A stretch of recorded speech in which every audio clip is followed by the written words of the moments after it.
പശ്ചിമേഷ്യൻ സംഘർഷം തുടരുന്ന സാഹചര്യത്തിൽ ഇറാന്റെ സുരക്ഷാ മേധാവി Supreme National Security Council secretary Ali Larijani കൊല്ലപ്പെട്ടെന്ന് ഇസ്രയേൽ. മിസൈൽ ആക്രമണത്തിൽ ലാരിജാനി കൊല്ലപ്പെടുകയോ പരിക്കേൽക്കുകയോ ചെയ്തെന്ന് ഇസ്രയേൽ മാധ്യമം റിപ്പോർട്ട് ചെയ്യുന്നു. ഇന്ന് പുലർച്ചെ ഇസ്രയേൽ നടത്തിയ ആക്രമണങ്ങൾ പ്രധാനമായും ലക്ഷ്യം വെച്ചത് ലാരിജാനിയാണെന്നാണ് വിവരം. എന്നാൽ ഇത് സംബന്ധിച്ച് ഇറാൻ ഇതുവരെ ഔദ്യോഗിക പ്രതികരണം നടത്തിയിട്ടില്ല. ഇറാന്റെ ദേശീയ സുരക്ഷാ കൌൺസിലിന്റെ സെക്രട്ടറിയായി സേവനമനുഷ്ഠിക്കുന്ന അലി ലാരിജാനി മുൻപ് രാജ്യത്തെ ആണവ കാര്യങ്ങൾ നിയന്ത്രിച്ചിരുന്നു. ഇറാന്റെ സൈനിക നേതൃത്വത്തിലെ ഏറ്റവും നിർണായക വ്യക്തികളിൽ ഒരാളാണ് ലാരിജാനി. മരണം സ്ഥിരീകരിച്ചാൽ യുദ്ധത്തിന്റെ ആദ്യ ദിവസം കൊല്ലപ്പെട്ട പരമോന്നത നേതാവ് ആയത്തുള്ള അലി ഖമനേയ്ക്ക് ശേഷം കൊല്ലപ്പെടുന്ന ഏറ്റവും മുതിർന്ന ഇറാൻ ഉദ്യോഗസ്ഥനായിരിക്കും അലി ലാരിജാനി. അതേസമയം പശ്ചിമേഷ്യയിൽ യുദ്ധം രൂക്ഷമായി തുടരുന്നതിനിടെ ഹോർമൂസ് കടലിടുക്കിന്റെ സംരക്ഷണത്തിന് US പ്രസിഡന്റ് ഡൊണാൾഡ് ട്രംപ് ആഹ്വാനം ചെയ്ത നാവിക സഖ്യത്തിലേക്കുള്ള ക്ഷണം നിരസിച്ച് ഫ്രാൻസും UKയും അടക്ക രാജ്യങ്ങൾ രംഗത്തെത്തിയിരുന്നു. ഇറാനെ ചൊല്ലിയുള്ള വിശാലമായ യുദ്ധത്തിന്റെ ഭാഗമാകാൻ UK അനുവദിക്കില്ലെന്ന് പ്രധാനമന്ത്രി കെയർ സ്റ്റാമർ പറഞ്ഞു. എന്നാൽ ഹോർമൂസ് കടലിടുക്ക് തുറക്കുന്നതിനുള്ള പ്രായോഗിക പദ്ധതിക്കായി സഖ്യരാജ്യങ്ങളുമായി ചർച്ച നടത്തുമെന്നും അദ്ദേഹം കൂട്ടിച്ചേർത്തു. മേഖലയിൽ ബലപ്രയോഗം നടത്തി സംഘർഷം രൂക്ഷമാക്കാൻ ആഗ്രഹിക്കുന്നില്ലെന്നാണ് ഫ്രാൻസിന്റെ നിലപാട്.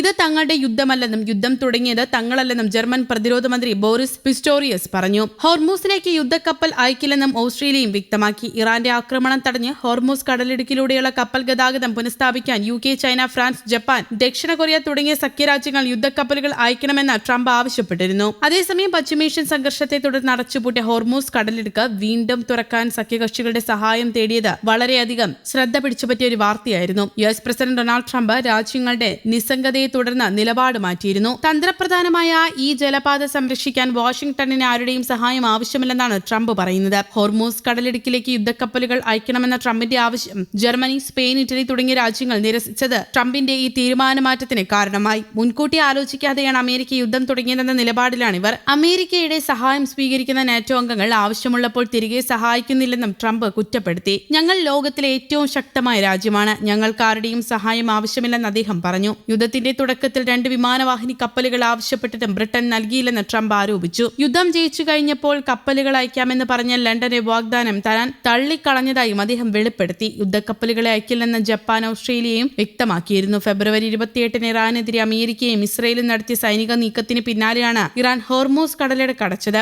ലോകത്തെ എണ്ണ വിതരണത്തിന്റെ 20% നടക്കുന്നത് ഇതുവഴിയാണ്. ഇത് തടസ്സപ്പെട്ടതോടെ ആഗോള വിപണിയിൽ എണ്ണവില കുതിച്ചുയരുകയാണ്. നിലവിൽ എണ്ണവില ക്രമാതീതമായി ഉയർന്നുകൊണ്ടിരിക്കുകയാണ്. കടലിടുക്ക് ദീർഘകാലം അടഞ്ഞുകിടന്നാൽ ബാരലിന് $200 വരെ വില ഉയർന്നേക്കാമെന്ന് ഇറാൻ മുന്നറിയിപ്പ് നൽകിയിരുന്നു. ഇത് ആഗോളതലത്തിൽ വലിയ വിലക്കയറ്റത്തിന് കാരണമാകും. അതേസമയം തുടക്കത്തിൽ നിശ്ചയിച്ച വേഗതയിൽ ഇറാനെതിരായ യുദ്ധം മുന്നേറുന്നില്ലെന്ന് ഇസ്രായേൽ സൈന്യത്തിന്റെ വിലയിരുത്തലുണ്ട്. പേര് വെളിപ്പെടുത്താത്ത സൈനിക ഉദ്യോഗസ്ഥനെ ഉദ്ധരിച്ച് ഇസ്രായേലിന്റെ ഔദ്യോഗിക വാർത്താ ഏജൻസികൾ ഇത് റിപ്പോർട്ട് ചെയ്യുന്നു. ആദ്യഘട്ട സൈനിക നടപടി മികച്ചതായിരുന്നു. എന്നാൽ പ്രതീക്ഷിച്ച അത്ര വേഗത പിന്നീട് ലഭിച്ചില്ല. ഇറാനിലെ യുദ്ധത്തിന്റെ ലക്ഷ്യങ്ങൾ പുനരാലോചന വേണ്ടി വന്നേക്കാം, സൈനിക ഉദ്യോഗസ്ഥൻ പറഞ്ഞതായി റിപ്പോർട്ട് ചെയ്യുന്നു. യുദ്ധത്തിന്റെ തുടക്കത്തിൽ ഇസ്രയേൽ നിശ്ചയിച്ചിരുന്ന സമയക്രമം അനുസരിച്ചല്ല സൈനിക നടപടികൾ മുന്നോട്ടു പോകുന്നത്. ഭരണകൂടത്തിനെതിരെ പ്രതിഷേധിക്കാൻ ഇറാനിലെ ജനങ്ങളെ വൻതോതിൽ തെരുവിലിറക്കുന്നതിലെ ബുദ്ധിമുട്ടാണ് ഇസ്രയേൽ നേരിടുന്ന പ്രധാന വെല്ലുവിളിയെന്നും ഉദ്യോഗസ്ഥൻ പറയുന്നു. News desk, Kerala Kaumudi.